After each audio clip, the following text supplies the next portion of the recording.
There are a few different people in this world. There are the breakers, the pushers, the benders, and the followers. What am I talking about?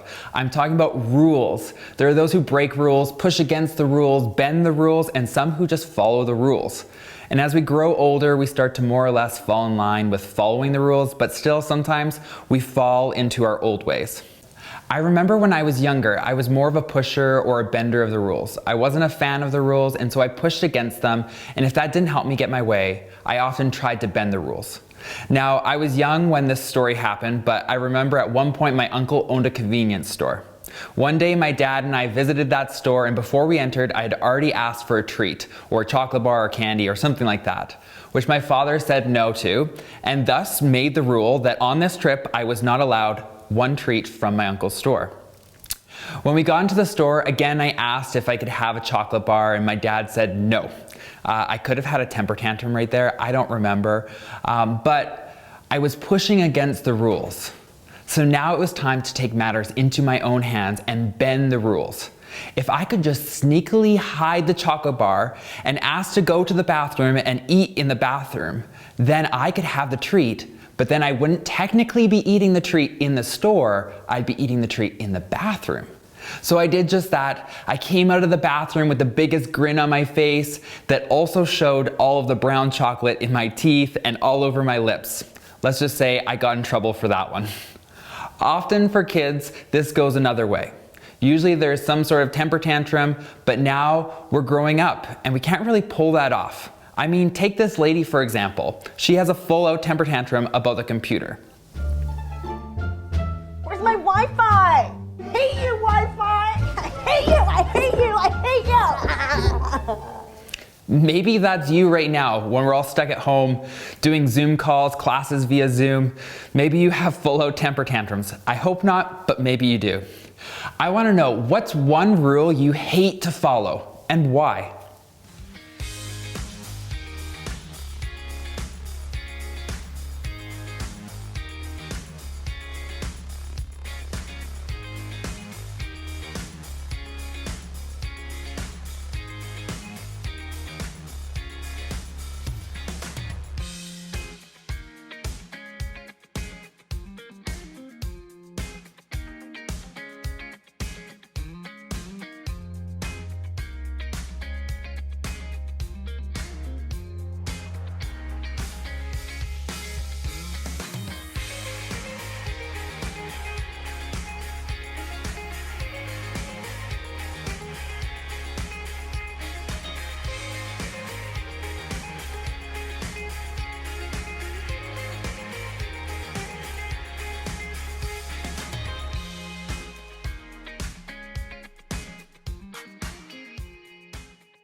Like I said, everyone responds to rules differently. You might push back on almost every rule just because you can, or you might find it easy to obey most rules. After all, there must be rules for a reason, right?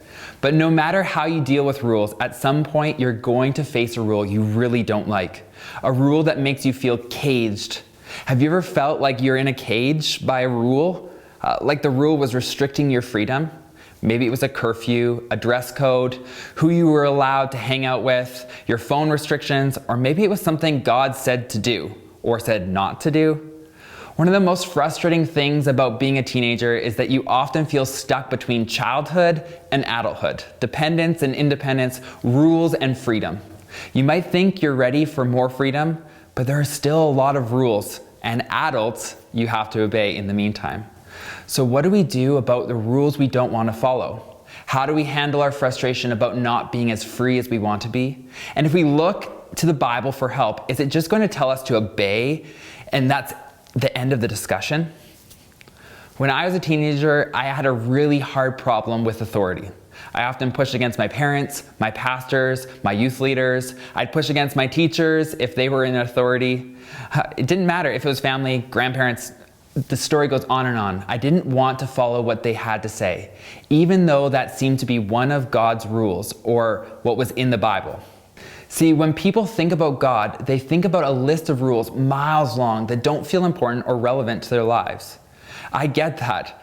Especially during the teenage years when we're fighting for freedom and independence, God can seem like just another person telling us what to do. This is James. He wrote a book in the Bible that has a lot to say about rules. And he has a famous brother. His brother was Jesus. After Jesus rose from the dead, James dove headfirst into spreading the good news of Jesus. He even became the leader of the Church of Jerusalem, a faith community made up of Jewish people who began to follow Jesus. James grew up in a Jewish culture with lots of religious rules. There were obvious rules like don't kill anyone, but there were hundreds of other rules too, like don't wear clothes made of more than one kind of fabric. If you find an ox on the side of the road, stop what you're doing and take it back to its owner immediately. And say goodbye to eating bacon or shrimp. Those foods were considered unclean.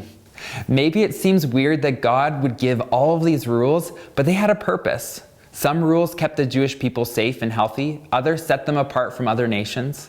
Others taught them how to live peacefully with each other, and many rules helped them connect with God. These rules served a purpose, but after Jesus showed up, the Jewish people who followed Jesus began to realize things had changed. Because Jesus had made things right between them and God, they weren't required to follow all of the rules anymore. Or were they? James wrote a letter to help explain. Let's read it together. The passage is James 1:22-25, and it says this: "But don't just listen to God's word, you must do what it says. Otherwise, you are only fooling yourselves. For if you listen to the word and don't obey it, it is like glancing at your face in a mirror. You see yourself, walk away, and forget what you look like. But if you look carefully into the perfect law that sets you free, and if you do what it says and don't forget what you've heard, then God will bless you for doing it." So let's break this down. James says, do what God says. If you've ever been told, stop arguing and do what I said, then maybe that's the tone you heard this saying, or that's the tone you hear this as saying in the passage. But that's not what James is doing. He isn't telling us to be quiet and stop eating bacon because God said so. That's not the kind of law James means. So what law is he talking about? God's word helps us see ourselves clearly, like a mirror. The rule, don't eat bacon, doesn't show me much about who I am, other than the fact that I love bacon. So what is James talking about? How do God's laws help us see ourselves more clearly? See, following God's law gives freedom. How is this possible? Don't laws keep you trapped and controlled? How can a law set you free? I have a question for you. What's one rule or law that you've heard in the Bible that just doesn't make sense to you or is very difficult for you to follow? Why don't you discuss that with your small group or with us online as you're watching this? We'd love to just discuss this. What's one rule or law that you've heard in the Bible that just doesn't make sense?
Well, the law James is talking about is not the list of hundreds of laws the Jewish people had followed for so long. When Jesus was still on earth, he introduced his followers to a new rule that would take the place of and complete those hundreds of old rules. This new rule changed everything. Jesus shared this new rule when he was being interrogated by religious leaders who really loved rules. These leaders were passionate about following every detail of the Jewish law, thinking it would make them right, holy, and loved by God. So when these leaders asked Jesus to name the most important law of God, they were expecting him to name a law they knew. But Jesus gave them a brand new law instead. Let's read it together in Matthew 22:35-40. It says this. One of them, an expert in religious law, tried to trap him with this question. Teacher, which is the most important commandment in the law of Moses? Jesus replied, you must love the Lord your God with all your heart, all your soul, and all your mind. This is the first and greatest commandment. A second is equally important. Love your neighbor as yourself. The entire law and all the demands of the prophets are based on these two commandments. Here's what Jesus had to say about God's rules. There are two that matter most. Love God and love others as you love yourself. That's it. When Jesus said all the law hangs on these two commandments, he was saying if you're truly loving God and others, you're already following God's law. When we love God and others, we're doing what God says. Love is how we do something about God's word rather than just hearing it. When we love God and others, we see ourselves more clearly. Like a mirror, the command to love God and others shows us just how well we're following God's law. Even if we follow every rule exactly, if we're not loving God and others, we're not following God's law. And when we love God and others, we find freedom. The religious leaders at the time believed you had to follow hundreds of thousands of rules in order for God to love and accept you, but Jesus came to free us from that. Under Jesus' new law, the law of love, two things changed. We learned we don't have to do anything in order to earn or keep God's love for us. We are already loved. We've also learned we don't have to follow thousands of rules if we just follow one, love. God isn't about giving us rules that keep us feeling like prisoners. The rules God gives us are designed to set us free. Free from trying to earn God's love. Free from trying to be perfect. Free from trying to follow a long list of rules. Free to love and be loved by the God who made us. The key to our freedom is the rule of love. When we follow it, we discover the right rules can set you free. So what? Can we stop obeying our curfews? Should we ignore our school dress code? Can we do whatever we want? Well, no. Would God still love you if you did whatever you wanted? Yes. But by doing whatever you wanted, would you be loving God and others? No. I said earlier that I had a problem with authority when I was a teenager. When I look at it from the lens of am I loving others and God when I don't follow authority figures, then the answer is no, I'm not loving others. One, I'm not loving the person in authority. And two, the rules they have put in place, while they may take away some of my rights, most likely they've been put in place to show love in one way or form to others. In Tokyo, Japan, there's this busy crosswalk. It's called Shibuya. I probably butchered that, but you can look it up. It's in Tokyo. It's the busiest pedestrian crossing in the whole world. There are very strict rules that govern when people, bikes, and vehicles can cross the road. You might have to stand and wait for a few minutes before you get a chance to cross the street, but do you think anyone thinks these rules take away their freedom? Of course not. At this intersection, it's easy to see how the right rules set us free to cross the street without fear. In the same way, the law of love doesn't take away our freedom either. Doing whatever we want can lead us to hurt ourselves, hurt others, and live with a lifetime of regrets. But Jesus' law of love sets us free. What are some simple rules that we follow without thinking about it that actually help us to love others?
So what does this law look like in our everyday lives? First, let's talk about something we can all relate to, whether you're following Jesus or not.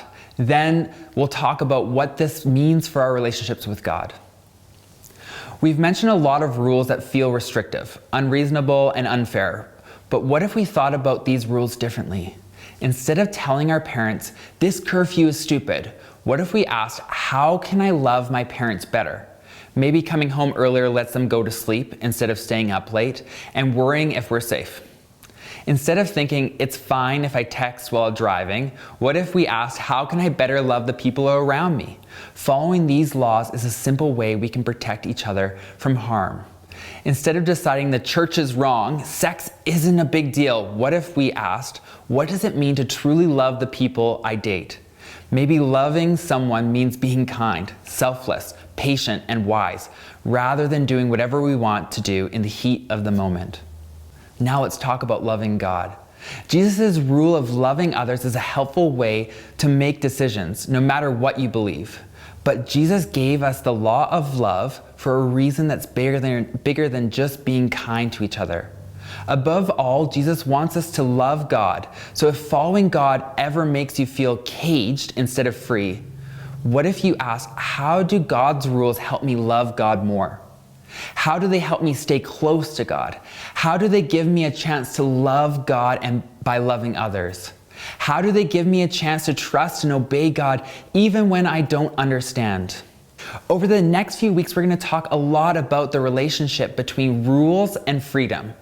But we needed to start here with the law of love. God's law sets us free to love God, others, and ourselves. God's law helps us see that no matter what we've done, God's love for us never fails. Although there will always be rules we don't like, don't understand, or don't agree with, the right rules can set you free. And according to Jesus, the greatest rule is love.